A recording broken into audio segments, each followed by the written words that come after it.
Welcome to Africa, or rather I should say welcome home, because this is where it all really began, isn't it? Looking at fossils dating back several millions of years, it all points to evidence that life for the human species as we know it began right here.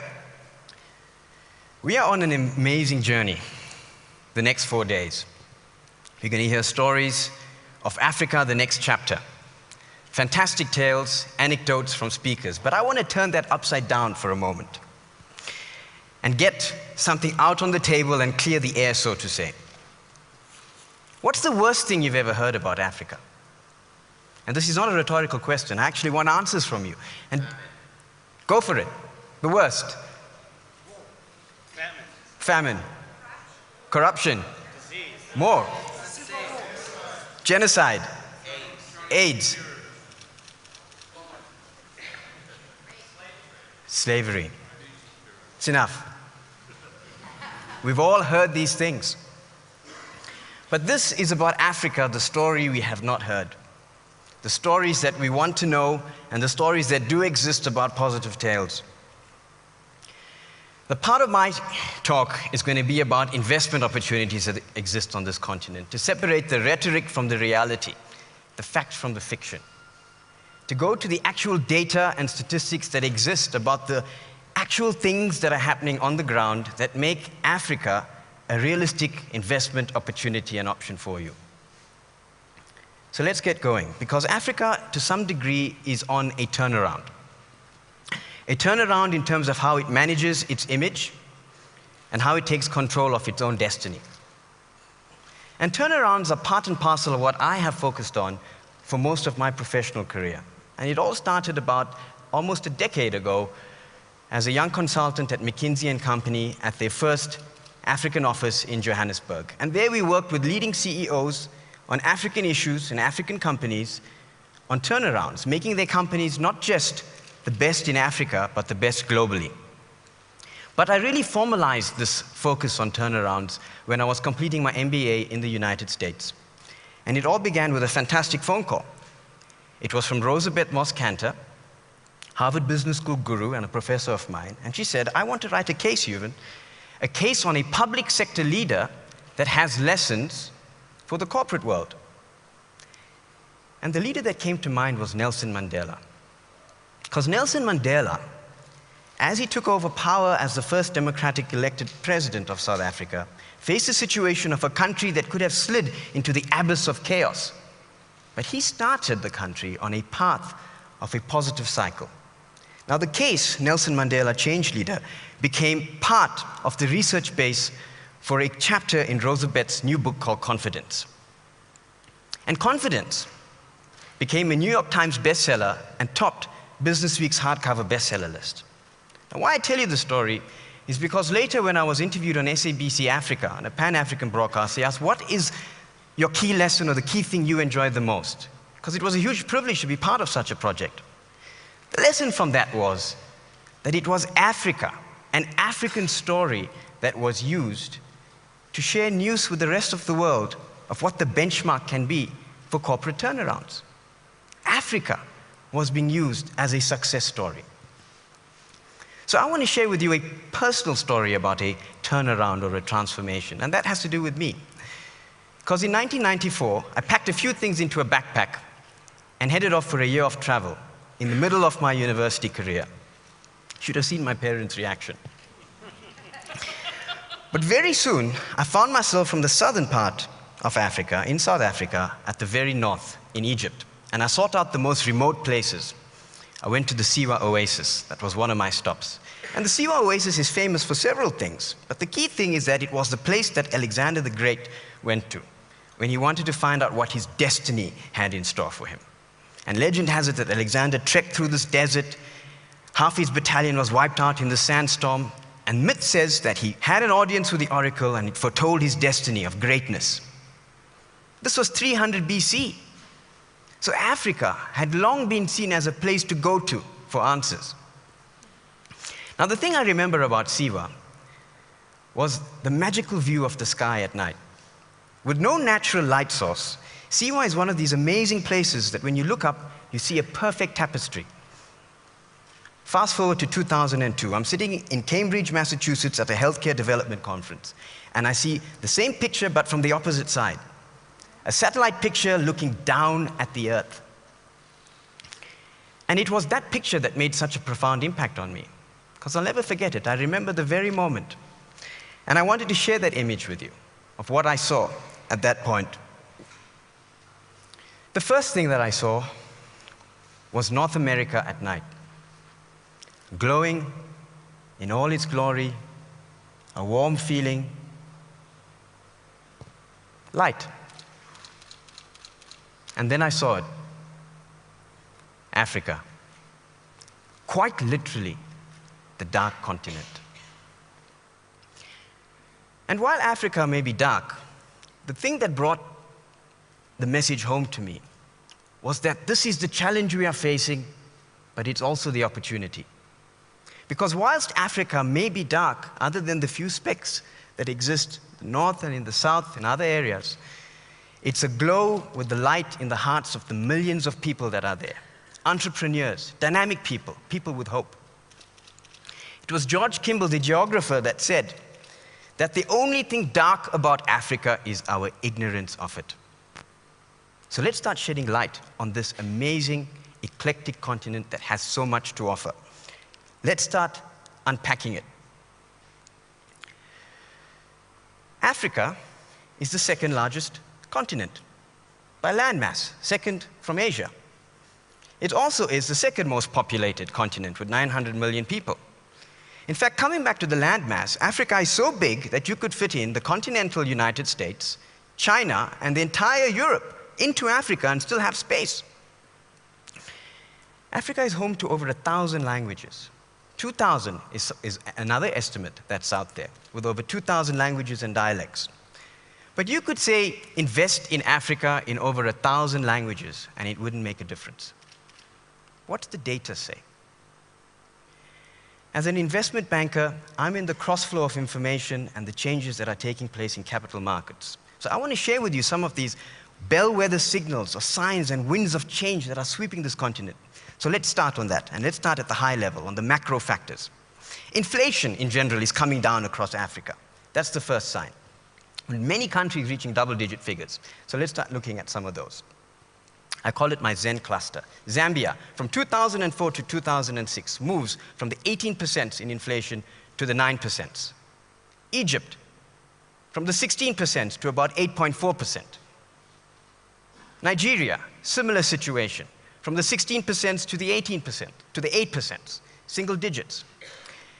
More fascinating, you have other countries, South Africa, Mauritius, Namibia, all in single digits.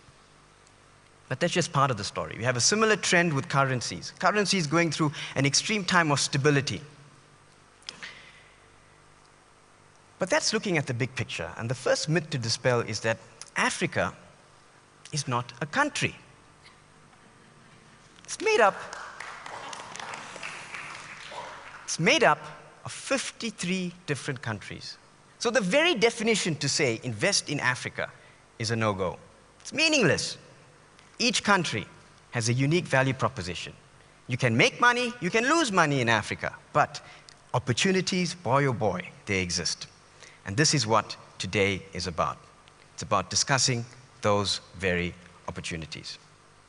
So let's start getting into the countries and into the specific material and data.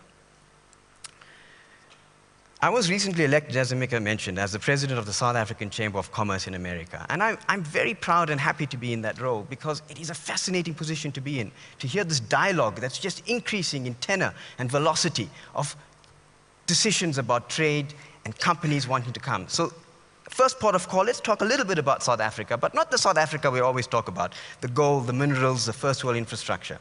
A bit about the other side of it. For example, South Africa was recently voted as the top destination for the top 1,000 UK companies for offshore call centers. Same language, timeline, etc. Makes sense. Other headlines that recently reached South Africa was Bain Capital and KKR, the big boys of private equity. Headline in South Africa, they have landed. Quite ominous. But what were they there for? To acquire assets. Bain Capital's acquisition of Edcon, a large retailer, is testimony to the confidence they are starting to place in the economy, because it is actually a long-term play. Being a retailer, it is a play on the belief that this middle class that's growing will continue to grow, that the boom and the confidence in consumer spending will continue. But the story of Africa, and my focus, is beyond South Africa, because there's so much happening. Undoubtedly, Nigeria is clearly a hotspot. Challenges, and we will hear a lot about Nigeria in these 4 days. But looking at Goldman Sachs' work, we had the famous BRIC report. The new report, the Next 11, highlights that by 2020, Nigeria is going to be amongst the top 10 economies in the world. It's an investment opportunity. Think about that.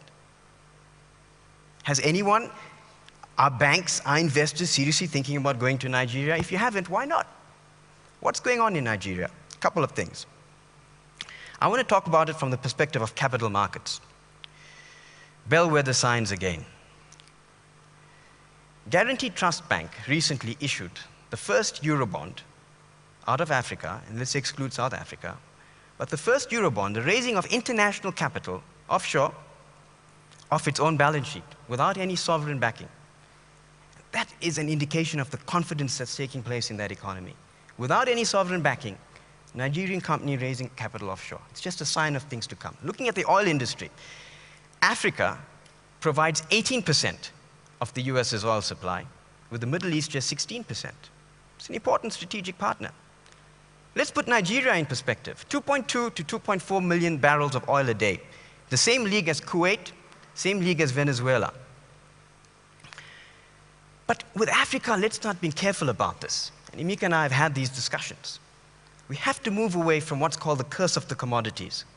Because it's not about oil, it's not about commodities. For Africa to truly be sustainable, we have to move beyond to other industries. So let's unpack those very quickly, and I'm going to move through these very, very, very fast, because I can see that clock counting down. What else is going on there? Egypt. Egypt is launching a first large industrial zone, 2.8 billion investment. Announcement just came out the next few weeks. Close to the Mediterranean, near Alexandria. Textiles, petrochemicals. It's being managed by a Singaporean-based management company. So they want to emerge as an industrial powerhouse across the industries, away from oil. Let's look at agriculture. Let's look at forestry. What's going on there? In Tanzania last week, we had the launch of the East African Organic Produce Standard. Again, gathering together farmers, gathering together stakeholders in East Africa to get standards for organic produce. Better prices. It ties in with small-scale farmers in terms of no pesticides, no fertilizers. Again, opportunity to tackle markets to get that higher price. Uganda, the new forest company, replanting and redeveloping their forests. Why is that important? As their energy needs are met and electricity is needed, poles for rolling out electricity. But here's the sweetener in the deal. They're going to be tapping into carbon credits. Let's go back to Nigeria. The banking sector has undergone tremendous transformation, from over 80 banks to 25 banks, strengthening of the system. But what's going on there? Only 10% of the country is banked. Largest population in Africa is in Nigeria, 135 million plus people. Think about that. There are only 700 ATMs in the country. Opportunity. The same for telecoms across the country. Now let's look at the continent as a whole. People look at the roads, for example, and they'd say, Angola, 90% of roads are untarred. Problem. It's more expensive to transport goods. Prices of goods go up. Inflation is affected. Nigeria, 70% of roads are untapped. Zambia, 80%. In general, more than 50% of roads are untarred. This is an opportunity. Energy needs, it's an opportunity. So what are the signs that things are fundamentally changing? Let's look at the stock markets in Africa. If I had to ask you in 2005, what was the best performing stock market or stock exchange in the world, would Egypt come to mind? In 2005, the Egyptian stock market, stock exchange, returned over 145%. What's going on in some of the other countries? Let's look at some 2006 numbers. Kenya, over 60%. Nigeria, over 40%. South Africa, in the 20%, high ones. These are the trends that are taking place. But in any investment decision, a key question is, what is my alternative investment? Because in Africa today, we're competing globally for capital. And global capital is agnostic, has no loyalties. There's an overhang of capital in the US, and the key is yield pickup. And what Africa is providing is a diversification play and also opportunities for yield pickup for the investor that's aware of what he or she is doing. Now, when looking at Africa vis-a-vis other things and countries in Africa vis-a-vis other things, comparisons become important. 10 years ago, there were very few countries that received sovereign ratings from the Standard & Poor's, Moody's, and Fitch's. Today, 16 African countries, and growing, have sovereign country ratings. What does this mean? Take Nigeria again, double B minus. In the league of Ukraine and Turkey, immediately we have a comparison. The backbone of making investment decisions for global holders of capital. Some other figures. South Africa, triple B plus. Botswana, A plus. Burkina Faso, B minus, and so on. In fact, one of the big agencies is setting up an office in Africa. Why are they doing that? Because they expect investment to follow. So one of the big bellwethers, and one of my final points I want to mention is, the interesting thing I read is that CNBC has launched their first Africa channel. Why is CNBC doing this? It's the 24-hour rolling Africa news channel. They're doing it because they are expecting things to happen. Me and you, the investments we are going to be making, the investment the world is going to be making, that's the 24-hour news channel dedicated to Africa. So that's the change that's coming down the pipeline. So in conclusion, I want to turn back to that very slide that made such a deep impact on me all those years ago. And this time give you the entire picture that I saw in 2002. And ask you that when you think about what your role can be in Africa, think about your journey in terms of bringing light to this continent, because there are amazing opportunities available. And think about the concept of transformation in the back of your mind, because things can be turned around rather quickly. In 1899, Joseph Conrad released The Heart of Darkness, a tale of grim horror along the Congo River. If one looks carefully, on the Congo River is one of those bright lights. And that's the very Congo River generating light. The old Heart of Darkness now generating light with hydroelectric power. That is the transformation and power of ideas. So the next step over the next 4 days is us exploring more of these ideas. And perchance, if you can always keep this picture in your mind, and that when we convene, maybe in the distant future, in 2020, that picture will look very different. Thank you.